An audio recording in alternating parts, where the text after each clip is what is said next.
हिंदुस्तान को बनाने के लिए जो काम किया, जो कुर्बानी दी, उसके लिए मैं आप सबको दिल से, आदिवासी समाज को दिल से धन्यवाद करता हूं। आज आदिवासी दिवस भी है और इसके लिए मैं आपको बधाई देता हूं।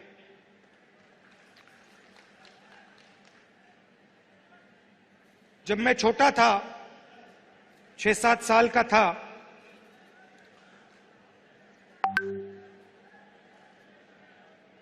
तो मेरी दादी इंदिरा जी ने मुझे एक किताब दी थी। किताब का नाम तेंदू, एक आदिवासी बच्चा, यह नाम था। और वो एक आदिवासी बच्चे की जिंदगी के बारे में किताब थी। वो जंगल में कैसे जीता था,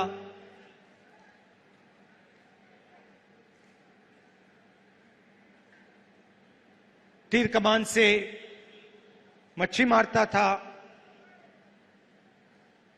उसके माता पिता, उसका परिवार किस प्रकार से जीता था, उस किताब में लिखा था। और वो किताब मुझे सबसे अच्छी लगती थी और मैं दादी के साथ वो किताब पढ़ता था। दादी पेज घुमाती थी और फिर मैं उनसे सवाल पूछता था और वो मुझे जवाब देती थी। शायद 45 साल पुरानी बात बता रहा हूं। और मैंने उनसे एक दिन पूछा कि दादी, ये आदिवासी शब्द जो है, इसका मतलब क्या है? और जैसे आप जानते हो, वो आदिवासियों से बहुत प्यार करती थी, मोहब्बत करती थी।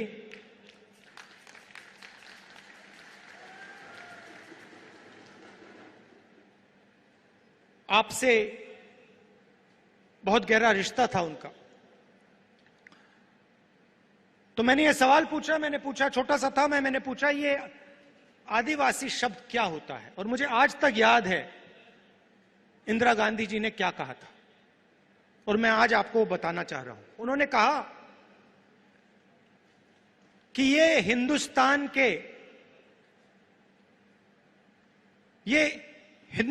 के पहले निवासी हैं।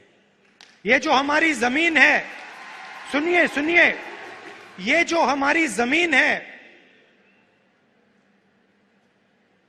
जिसको आज हम भारत कहते हैं, ये जमीन इन आदिवासियों की जमीन थी। और फिर उन्होंने कहा, जो आज का मॉडर्न समाज है, उसको आदिवासियों से जिंदगी जीना समझना चाहिए। ये उनके शब्द हैं। जल, जंगल, जमीन के साथ क्या बर्ताव होना चाहिए, क्या रिश्ता होना चाहिए, आदिवासियों से सीखना चाहिए। मगर एक बात मेरे दिमाग में बैठ गई कि आदिवासी इस देश के, इस धरती के पहले निवासी थे।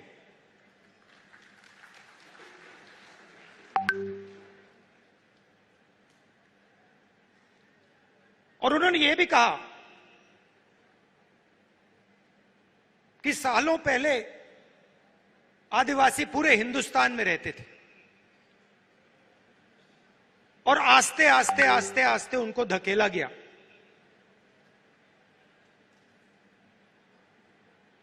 तो यह बात मेरे दिमाग में बैठ गई। आदिवासी पहले निवासी थे और ये जो पूरा देश है, इसकी जमीन पहले आदिवासियों की हुआ करती थी। तो जब आप यहां शहीद हुए,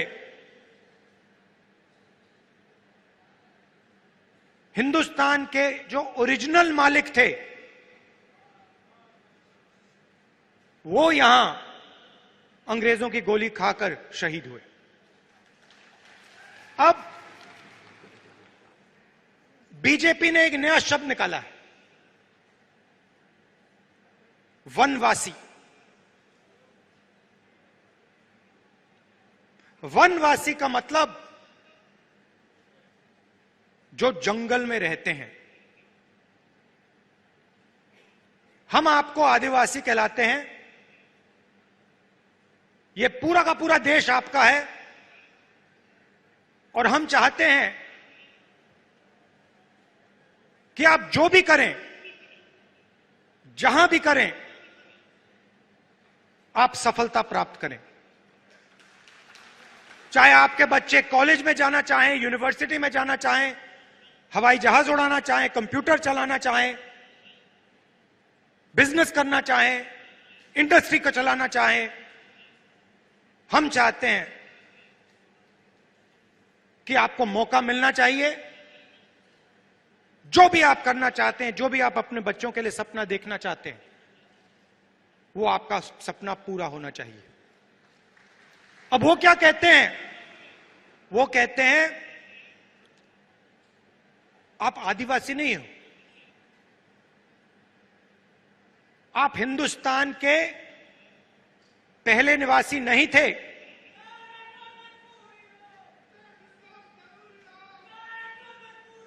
वो कहते हैं कि आप आदिवासी नहीं हो, आप वनवासी हो। मतलब आप इस देश के ओरिजिनल मालिक नहीं हो, आप तो जंगल में रहते हो। यह आपका अपमान है, यह भारत माता का अपमान है। सिर्फ आदिवासियों का नहीं, पूरे देश का अपमान है। आप वनवासी नहीं हो, आप आदिवासी हो। यह पहले आपकी जमीन थी। बीजेपी चाहती है, आरएसएस चाहती है कि आप जंगल में रहो, जंगल के बाहर ना निकलो। आपके बच्चे इंजीनियर ना बने, डॉक्टर ना बने, लॉयर ना बने, बिजनेस ना चलाएं, हवाई जहाज ना उड़ाएं, प्रोफेसर ना बने। वो आप पे वनवासी का ठप्पा डालना चाहते हैं। मतलब आप जंगल में रहते हो, आप दूसरे लोगों से कम हो। हम इस बात को मानने के लिए तैयार नहीं है। हम इस बात को कभी नहीं मान सकते। आप इस देश के मालिक हो, यह जमीन आपकी जमीन है और इस देश में आपको हक मिलना चाहिए। अच्छा, फिर आपसे कहते हैं आप वनवासी हो और फिर आप ही के जंगल को आप ही के हाथों से छीनकर अदानी जी को पकड़ा देते हैं। वनवासी आपको कहते हैं, मगर जब हमने आपको जंगल का, जमीन का, जल का हक दिया, पैसा कानून दिया, आदिवासी बिल दिया, तो बीजेपी ने, आरएसएस ने क्या किया? वो जो औजार हमने आपको दिए थे, उन्होंने एक के बाद एक रद्द कर दिए। वो चाहते हैं कि आप जंगल में रहो और फिर आस्ते आस्ते आस्ते आस्ते जंगल को वो काटते जाते हैं। आस्ते आस्ते जो आपके हक हैं उनको वो छीनते जाते हैं। आपकी जमीन जो है उसको छीनते जाते हैं। वो अंत में चाहते हैं कि वो आपको वनवासी कहें और हिंदुस्तान में जंगली गायब हो जाए, तो आप कहीं के नहीं रहो।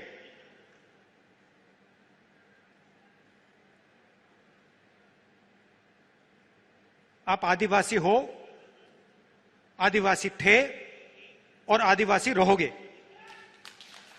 और इस बात को कोई बदल नहीं सकता, इतिहास को कोई बदल नहीं सकता। हिस्ट्री की किताब में कोई कुछ लिख ले, सच्चाई यह है कि यह जमीन पहले आदिवासियों की थी और आदिवासियों को इस देश में हक मिलना चाहिए। कोई भी सपना देखने का हक मिलना चाहिए। आज मैंने पार्लियामेंट में भाषण दिया और अपने भाषण में मैंने कहा कि हिंदुस्तान एक आवाज है, हर नागरिक की आवाज है, आदिवासियों की आवाज है, पिछड़ों की आवाज है, दलितों की आवाज है, अल्पसंख्यकों की आवाज है, जनरल कम्युनिटी की आवाज है, महिलाओं की आवाज है।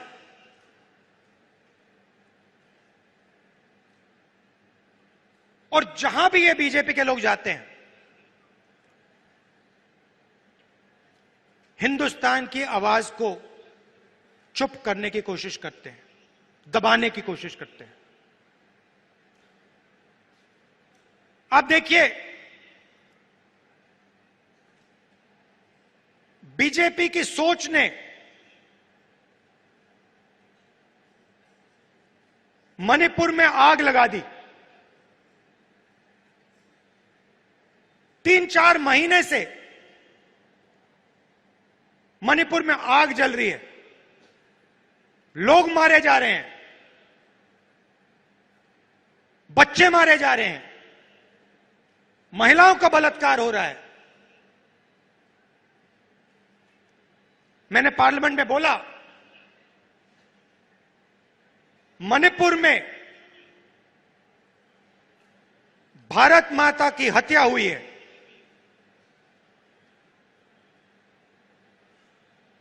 बीजेपी की विचारधारा ने मणिपुर में भारत माता की हत्या की है। और देखिए, 3-4 महीने से आग लगी है। अगर प्रधानमंत्री चाहे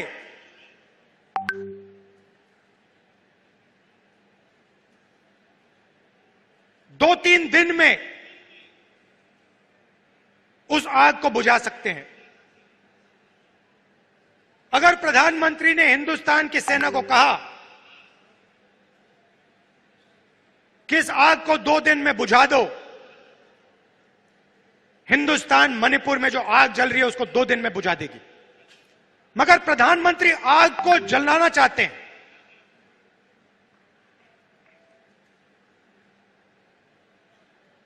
उन्होंने तो बांटा है मणिपुर को। और देखिए, 3 महीने हो गए, ऐसा लगता है कि मणिपुर हिंदुस्तान का भाग ही नहीं है, स्टेट ही नहीं है। प्रधानमंत्री ने एक शब्द नहीं बोला। मैं वहां गया, रिलीफ कैंप्स में गया, महिलाओं से बात की, बच्चों से बात की, गले लगा। विपक्ष के मेंबर ऑफ पार्लियामेंट गए, मगर प्रधानमंत्री नहीं गए। एक शब्द आज तक नहीं बोला। जहां भी ये जाते हैं, किसी ना किसी को लड़ा देते हैं। आदिवासियों को कहेंगे तुम्हारी जमीन नहीं है, नफरत फैलाएंगे, हिंसा फैलाएंगे, बाकी लोगों के बारे में गलत शब्द प्रयोग करेंगे। इससे देश को फायदा नहीं होता। राजस्थान में देखिए, हमारी सरकार ने क्या क्या किया।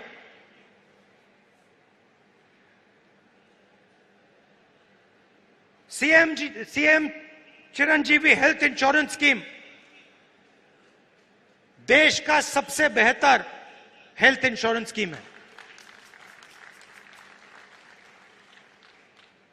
कालीबाई स्कूटी योजना, मुफ्त में महिलाओं को स्कूटर। मुख्यमंत्री कोचिंग योजना, फ्री एंट्रेंस एग्जाम में कोचिंग मुफ्त में, SC ST डेवलपमेंट फंड को 500 करोड़ से 1000 करोड़ कर दिया। तो हम गरीबों की सरकार चलाते हैं, आदिवासियों की सरकार चलाते हैं। पेंशन स्कीम, पुरानी पेंशन स्कीम जो राजस्थान की सरकार ने दी, 90 लाख से ज्यादा लोगों को फायदा पहुंचा। गिग वर्कर्स वेलफेयर एक्ट, जो उबर ओला चलाते हैं, उनकी मदद के लिए। तो हम गरीबों की सरकार चलाते हैं और हम लोगों को जोड़ने का काम करते हैं। पूरे देश में वो नफरत फैला रहे हैं। इसलिए मैं कन्याकुमारी से कश्मीर चला, राजस्थान से भी मैं निकला था।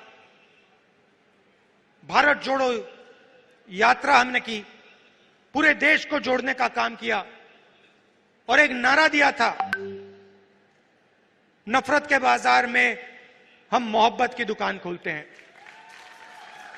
और यही हमारा काम है। आदिवासियों भाइयों और बहनों, मैं आपको यह कहना चाहता हूं, मैं आपका सिपाही हूं,